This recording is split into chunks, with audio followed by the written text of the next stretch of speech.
या देवी सर्वभूतेषु माँ दुर्गारूपेण संस्थिता नमस्तस्यै नमस्तस्यै नमस्तस्यै नमो नमः। ओम दुम दुर्गाय नमः। जय माता रानी। आज नवरात्रि का दूसरा दिन है और आज के इस वीडियो में आप सुनने वाले हैं श्री दुर्गा सप्तशती का दूसरा और तीसरा अध्याय। लेकिन इससे पहले आप सुनेंगे श्री दुर्गा सप्तश्लोकी। तो आइए माँ दुर्गा का ध्यान करते हुए सप्तश्लोकी दुर्गा का पाठ शुरू करते हैं। भगवान शिव बोले कि हे देवी, तुम भक्तों के लिए सुलभ हो और समस्त कर्मों का विधान करने वाली हो। इस कलयुग में कामनाओं की सिद्धि हेतु यदि कोई उपाय हो तो उसे अपनी वाणी के द्वारा सम्यक रूप से व्यक्त करो। तब देवी ने कहा कि हे महादेव, आपका मेरे ऊपर बहुत स्नेह है। कलयुग में समस्त कामनाओं को सिद्ध करने वाला जो साधन है, अब मैं वह आपको बताऊंगी। आप उसको ध्यानपूर्वक सुनो। उसका नाम है अम्बा स्तुति। ओम इस दुर्गा सप्तश्लोकी स्तोत्र मंत्र के नारायण ऋषि है। अनुष्टुप छंद है। श्री महाकाली, महालक्ष्मी और महासरस्वती देवता है। श्री दुर्गा की प्रसन्नता के लिए सप्तश्लोकी दुर्गा पाठ में इसका विनियोग किया जाता है। वे भगवती महामाया देवी ज्ञानियों के भी चित्त को बलपूर्वक खींचकर मोह में डाल देती है। हे माँ दुर्गे, आप स्मरण करने पर सब प्राणियों का भय हर लेती है और स्वस्थ पुरुषों के चिंतन करने पर आप उन्हें परम कल्याणमयी बुद्धि प्रदान करती है। दुख, दरिद्रता और भय को हरने वाली देवी, आपके सिवा दूसरी कौन है जिसका कि चित्त सबका उपकार करने के लिए सदा ही दयाद्र रहता हो। हे नारायणी, तुम सब प्रकार का मंगल प्रदान करने वाली मंगलमयी हो। हे कल्याणदायिनी शिवा, तुम सब पुरुषार्थों को सिद्ध करने वाली शरणागत वत्सला, तीन नेत्रों वाली और गौरी हो। तुम्हें मेरा बारंबार प्रणाम है। शरण में आए हुए दीनों एवं पीड़ितों की रक्षा में संलग्न रहने वाली तथा सबकी पीड़ा को दूर करने वाली हे नारायणी, तुम्हें मेरा नमस्कार है। सर्वस्वरूपा, सर्वेश्वरी तथा सब प्रकार की शक्तियों से संपन्न दिव्य रूपा दुर्गे देवी, सब भय से हमारी रक्षा करो। तुम्हें मेरा कोटि कोटि प्रणाम है। हे देवी, तुम प्रसन्न होने पर सब रोगों को नष्ट कर देती हो और क्रोधित होने पर मनोवांछित सभी कामनाओं का विनाश कर देती हो। जो लोग तुम्हारी शरण में जा चुके हैं उन पर विपत्ति तो आती ही नहीं है। तुम्हारी शरण में गए हुए मनुष्य दूसरों को शरण देने वाले हो जाते हैं। हे सर्वेश्वरी, तुम इसी प्रकार तीनों लोगों की समस्त बाधाओं को शांत करो और हमारे शत्रुओं का विनाश करती रहो। ओम नमः चंडिके। श्री सप्तश्लोकी दुर्गा यहाँ पर पूरा हुआ। अब आप सुनिए दूसरा अध्याय। इस अध्याय में देवताओं के तेज से देवी का प्रादुर्भाव और महिषासुर की सेना के वध का वर्णन किया जाएगा। फिर आगे महर्षि कहते हैं कि पूर्व काल में देवताओं और असुरों में पूरे 100 वर्षों तक घोर संग्राम हुआ। उसमें असुरों का स्वामी महिषासुर था और देवताओं के नायक इंद्र थे। उस युद्ध में देवताओं की सेना महाबली असुरों से परास्त हो गई। संपूर्ण देवताओं को जीतकर महिषासुर स्वयं इंद्र बनकर बैठ गया। तब पराजित देवता प्रजापति ब्रह्मा जी को आगे करके उस स्थान पर गए जहां पर भगवान शंकर और विष्णु जी विद्यमान थे। देवताओं ने महिषासुर के पराक्रम तथा अपनी पराजय का यथावत वृतांत उन दोनों देवेश्वरों से विस्तार पूर्वक कह सुनाया। वे बोले, हे भगवान, महिषासुर सूर्य, इंद्र, अग्नि, वायु, चंद्रमा, यम, वरुण तथा अन्य देवताओं के सभी प्रकार के अधिकार छीनकर स्वयं ही उन सब का अधिष्ठाता बना बैठा है। उस दुरात्मा महिष ने समस्त देवताओं को स्वर्ग से निकाल दिया है। अब हम सब मनुष्य की भांति पृथ्वी पर घूमते हैं। दैत्यों की यह सारी करतूत हमने आप लोगों से कह सुनाई है। अब हम सब देवता आपकी ही शरण में आए हैं। उसके वध का कोई उपाय कीजिए। इस प्रकार देवताओं के वचन सुनकर भगवान विष्णु और शिव जी ने दैत्यों पर बड़ा भारी क्रोध किया। उनकी बोहें तन गई और मुंह टेढ़ा हो गया। तब अत्यंत ही कोप में भरे हुए चक्रपाणी श्री विष्णु जी के मुख से एक महान तेज प्रकट हुआ। इसी प्रकार ब्रह्मा जी तथा शंकर जी तथा इंद्र आदि अन्य देवताओं के शरीर से एक बड़ा भारी तेज निकला। वह सब मिलाकर एक हो गया। महान तेज का वह पुंज ज्वालामान पर्वत के जैसा जान पड़ता था। देवताओं ने देखा कि वहां पर उसकी ज्वालाएं संपूर्ण दिशाओं में व्याप्त हो रही थी। संपूर्ण देवताओं के शरीर से प्रकट हुए उस तेज की तुलना कहीं नहीं की जा सकती थी। एकत्रित होने पर वह एक नारी के रूप में परिणत हो गया और अपने प्रकाश से तीनों लोकों में व्याप्त जान पड़ता था। भगवान शंकर का जो तेज था उससे उस देवी का मुख प्रकट हुआ। यमराज के तेज से उसके सिर में बाल निकले। श्री विष्णु भगवान के तेज से उसकी भुजाएं उत्पन्न हुई। चंद्रमा के तेज से दोनों स्तनों का और इंद्र के तेज से मध्य भाग यानी कि कटी प्रदेश का प्रादुर्भाव हुआ। वरुण के तेज से जंघा और पिंडली तथा पृथ्वी के तेज से नितंब भाग प्रकट हुआ। ब्रह्मा जी के तेज से दोनों चरण और सूर्य के तेज से उसकी उंगलियां हुई। वसुओं के तेज से हाथों की उंगलियां और कुबेर के तेज से नासिका प्रकट हुई। उस देवी के दांत प्रजापति के तेज से और तीनों नेत्र अग्नि के तेज से प्रकट हुए थे। उसकी भौएं संध्या के और कान वायु के तेज से उत्पन्न हुए थे। इसी प्रकार अन्य सभी देवताओं के तेज से भी उस कल्याणमयी देवी का आविर्भाव हुआ। तदंतर समस्त देवताओं के तेजपुंज से प्रकट हुई उस देवी को देखकर महिषासुर के सताए हुए देवता बहुत अधिक प्रसन्न हो गए। पीनाकधारी भगवान शंकर ने अपने शूल से एक शूल निकालकर उन देवी को प्रदान किया। फिर भगवान विष्णु ने भी अपने चक्र से एक चक्र उत्पन्न करके भगवती को अर्पण किया। वरुण ने शंख भेंट किया, अग्नि ने उन्हें शक्ति दी और वायु ने धनुष तथा बाण से भरे हुए 2 तरकश प्रदान किए। सहस्त्र नेत्रों वाले देवराज इंद्र ने अपने वज्र से उत्पन्न करके एक वज्र प्रदान किया। ऐरावत हाथी से उतारकर एक घंटा भी प्रदान किया। यमराज ने कालदंड से दंड, वरुण ने पाश, प्रजापति ने स्फटिक की माला तथा ब्रह्मा जी ने कमंडलू भेंट किया। सूर्य ने देवी के समस्त रोमकूपों में अपनी किरणों का तेज भर दिया। काल ने उन्हें चमकती हुई ढाल और तलवार भेंट में दी। क्षीर समुद्र ने उज्जवल हार तथा कभी जीर्ण नहीं होने वाले 2 दिव्य वस्त्र भेंट किए। साथ ही उन्होंने दिव्य चूड़ामणि, 2 कुंडल, कड़े, उज्जवल अर्धचंद्र, सब भावों के लिए केयूर, दोनों चरणों के लिए नुपुर, गले की सुंदर हंसली और सब अंगुलियों में पहनने के लिए रत्नों की बनी हुई अंगूठियां प्रदान की। विश्वकर्मा ने उन्हें अत्यंत ही निर्मल फरसा भेंट किया। साथ ही अनेक प्रकार के अस्त्र और अभेद्य कवच भी प्रदान किए। इनके सिवा मस्तक और वक्ष स्थल पर धारण करने के लिए कभी नहीं कुंभलाने वाले कमलों की सुंदर माला दी। जलाधि ने उन्हें सुंदर कमल का फूल भेंट किया। हिमालय ने सवारी के लिए सिंह तथा भांति भांति के रत्न समर्पित किए। धनाध्यक्ष कुबेर ने मधु से भरा हुआ पान पात्र दिया तथा संपूर्ण नागों के राजा शेष ने, जो इस पृथ्वी को धारण करते हैं, उन्होंने बहुमूल्य मणियों से विभूषित नागहार भेंट दिया। इसी प्रकार अन्य देवताओं ने भी आभूषणों और अस्त्र शस्त्रों को देकर देवी को सम्मानित किया। तत्पश्चात उन्होंने बारंबार अट्टहास पूर्वक उच्च स्वर से गर्जना की। देवी के भयंकर नाद से संपूर्ण ही आकाश गुंजायमान हो उठा। देवी का वह अत्यंत उच्च स्वर से किया हुआ सिंहनाद कहीं भी समा नहीं सका। आकाश उसके सामने छोटा प्रतीत होने लगा। उसमें बड़े जोर से प्रतिध्वनि हुई, जिससे कि संपूर्ण विश्व में हलचल मच गई और समुद्र भी कांप उठे, पृथ्वी डोलने लग गई और समस्त पर्वत हिलने लगे। उसी समय देवताओं ने अत्यंत प्रसन्नता के साथ सिंहवाहिनी भवानी से कहा कि हे देवी, तुम्हारी जय हो। साथ ही महर्षियों ने भी भक्ति भाव से विनम्र होकर उनका स्तवन किया। संपूर्ण त्रिलोकी को क्षोभग्रस्त देखकर दैत्यगण अपनी समस्त सेना को कवच आदि से सुसज्जित करके हाथों में हथियार लेकर सहसा ही उठकर खड़े हो गए। उस समय महिषासुर ने बड़े क्रोध में आकर कहा कि ओहो, यह क्या हो रहा है। फिर वह संपूर्ण असुरों से गिरकर उस सिंहनाद की ओर लक्ष्य करके दौड़ा और आगे पहुंचकर उसने देवी को देखा, जो कि अपनी प्रभा से तीनों लोकों को प्रकाशित कर रही थी।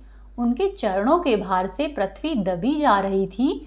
माथे के मुकुट से आकाश में रेखा सी खिंच रही थी तथा वे अपने धनुष की टंकार से सातों पातालों को क्षुब्ध किए देती थी। देवी अपनी 1000 भुजाओं से संपूर्ण दिशाओं को आच्छादित करके खड़ी थी।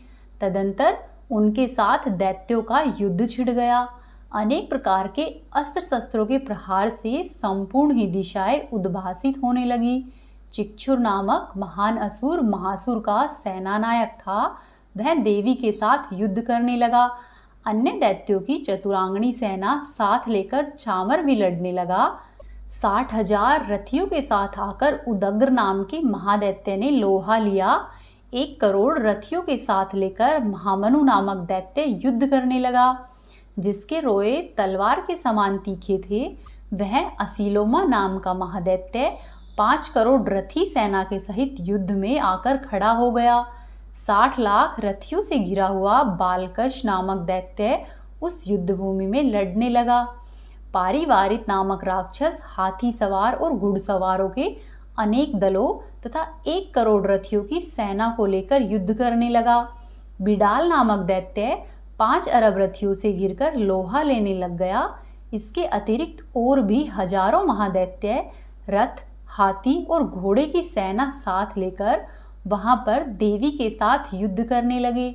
स्वयं महिषासुर उस रणभूमि में कोटि कोटि सहस्त्र रथ, हाथी और घोड़ों की सेना से घिरकर खड़ा हुआ था। वे दैत्य देवी के साथ तोमर, भिंदिपाल, शक्ति, मूसल, खड्ग, परशु आदि अनेकों प्रकार के अस्त्र शस्त्रों का प्रहार करते हुए युद्ध कर रहे थे। उन दैत्यों ने उन पर शक्ति का प्रहार किया।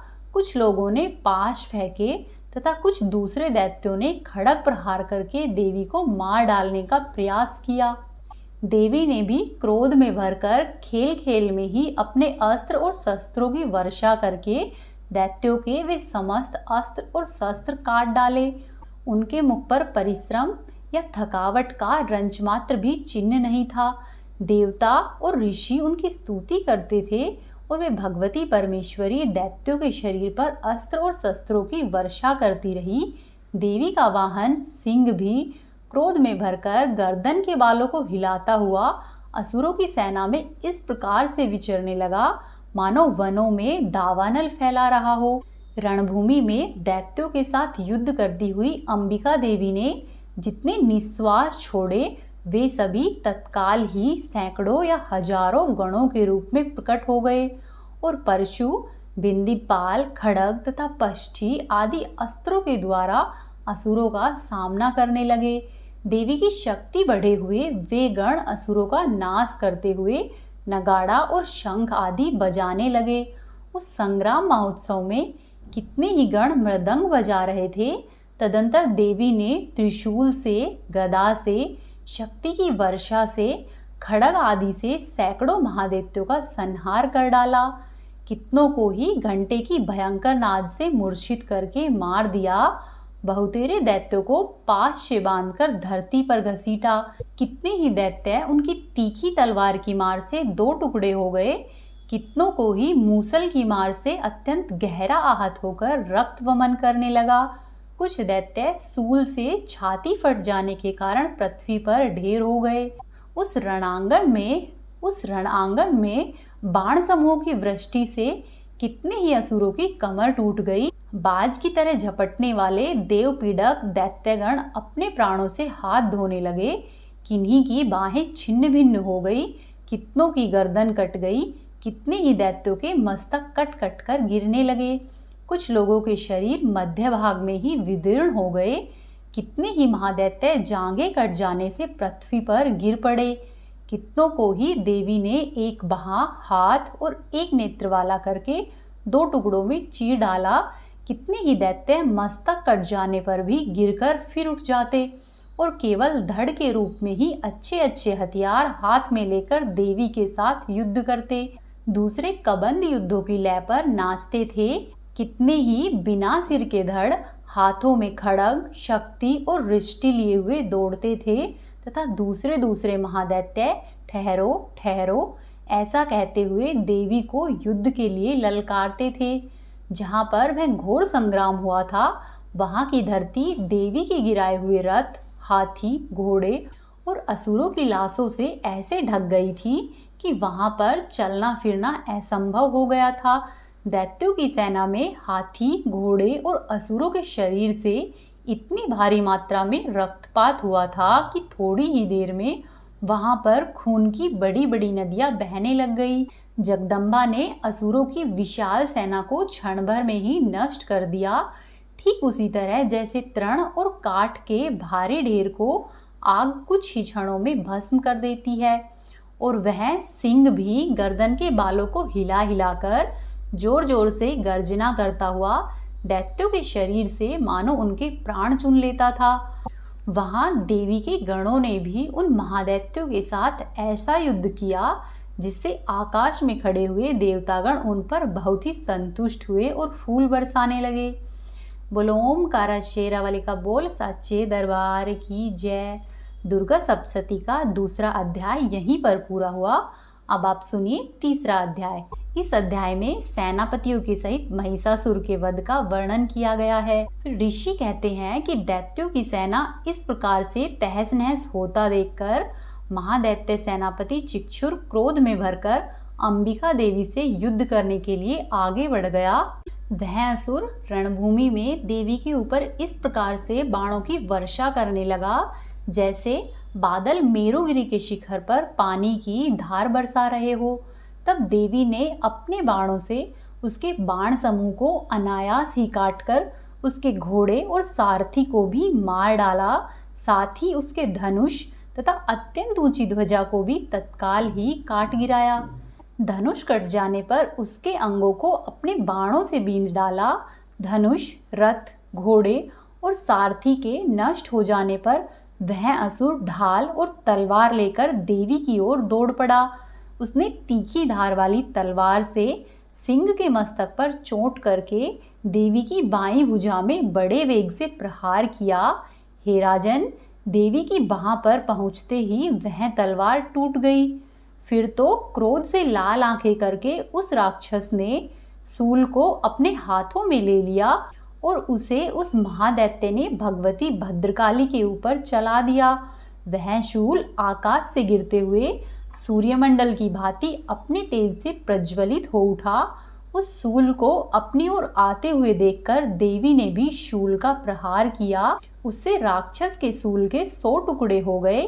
साथ ही महादैत्य चिक्षुर की भी धज्जियां उड़ गई। वह अपने प्राणों से हाथ धो बैठा। महिषासुर के सेनापति उस महापराक्रमी चिक्षुर के मारे जाने पर देवताओं को पीड़ा देने वाले चामर हाथी पर चढ़कर आया। उसने भी देवी के ऊपर शक्ति का प्रहार किया, किंतु जगदम्बा ने उसे अपनी हुंकार से ही आहत एवं निष्प्रभ करके तत्काल ही पृथ्वी पर गिरा दिया। शक्ति टूटकर गिरी हुई देखकर चामर को बड़ा क्रोध आया। अब उसने शूल चलाया, किंतु देवी ने उसे भी अपने बाणों के द्वारा काट डाला। इतने में ही देवी का सिंह उछलकर हाथी के मस्तक पर चढ़ बैठा। उस दैत्य के साथ खूब जोर लगाकर बाहु युद्ध करने लग गया। वे दोनों लड़ते लड़ते हाथी से पृथ्वी पर आ गए और अत्यंत ही क्रोध में भरकर एक दूसरे पर बड़े भयंकर प्रहार करते हुए लड़ने लगे। तदंतर सिंह बड़े वेग से आकाश की ओर उछला और उधर से गिरते समय उसने पंजों की मार से चामर का सिर धड़ से अलग कर दिया। इसी प्रकार उदग्र भी शिला और वृक्ष आदि की मार खाकर रणभूमि में देवी के हाथ से मारा गया तथा कराल भी दांतों, मुक्कों और थप्पड़ों की चोट से धराशाही हो गया। क्रोध में भरी हुई देवी ने गदा की चोट से उद्दत का कचूमर निकाल डाला। बिंदीपाल ने वाशकल को तथा बाणों से ताम्र और अंधक को मौत के घाट उतार दिया। 3 नेत्रों वाली परमेश्वरी ने त्रिशूल से उग्राश्य, उग्रवीर तथा महाहनु नामक दैत्यों को मार डाला। तलवार की चोट से विडाल के मस्तक को धड़ से काट गिराया। दुर्धर और दुर्मुख इन दोनों को भी देवी ने अपने बाणों से यमलोक भेज दिया। इस प्रकार अपनी सेना का संहार होता हुआ देखकर महिषासुर ने भैंसे का रूप धारण करके देवी के गणों को त्रास करना आरंभ कर दिया। किन्हीं को वह अपने थुथुन से मारता, किन्हीं के ऊपर खुरों का प्रहार करके मारता, किन्हीं किन्हीं को पूंछ से चोट पहुंचाता। कुछ को सींगों से विदीर्ण करके, कुछ गणों को वेग से, किन्हीं को सिंहनाद से, कुछ को चक्कर देकर और कितनों को ही निश्वास वायु के झोंके से धराशाही कर देता।